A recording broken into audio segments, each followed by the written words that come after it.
Ancien ministre de l'économie durant la présidence de François Hollande, Emmanuel Macron a quitté le gouvernement en 2016, afin de lancer sa propre formation politique, l'IREM, note de la rédaction, avec l'élection présidentielle de 2017 en ligne de mire. Pari gagnant pour le mari de Brigitte Macron, qui a été élu président de la République face à Marine Le Pen cette année-là. Après un premier mandat, durant lequel il disposait d'une majorité absolue au sein de l'Assemblée nationale, Emmanuel Macron s'est représenté lors de l'élection présidentielle de 2022.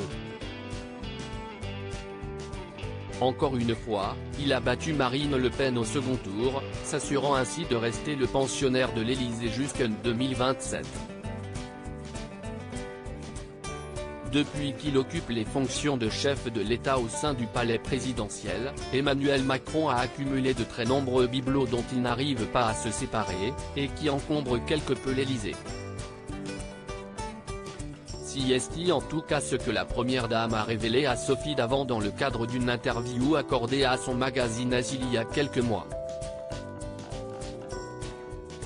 Invité sur le plateau de l'émission C'est à vous mardi 9 mai 2023, dans le cadre de la promotion du prochain Prime d'affaires conclu diffusé le même jour sur France 2, l'animatrice est revenue sur sa rencontre avec Brigitte Macron.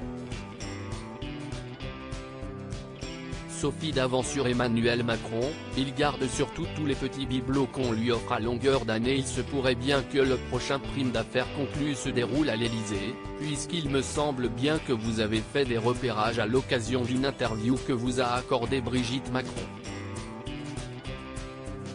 Elle vous a confié que les placards étaient pleins d'objets qui mériteraient bien une vente aux enchères, a lancé Anne-Elisabeth Lemoine. Non, si est moi qui lui ai proposé d'inviter son mari pour l'émission, puisqu'elle me disait que les placards étaient pleins effectivement. Il ne se sépare de rien, surtout de ses livres, mais il garde surtout tous les petits bibelots qu'on lui offre à longueur d'année. Donc, je lui ai dit, envoyez-le-moi, je le recevrai très correctement, a souligné Sophie Davant.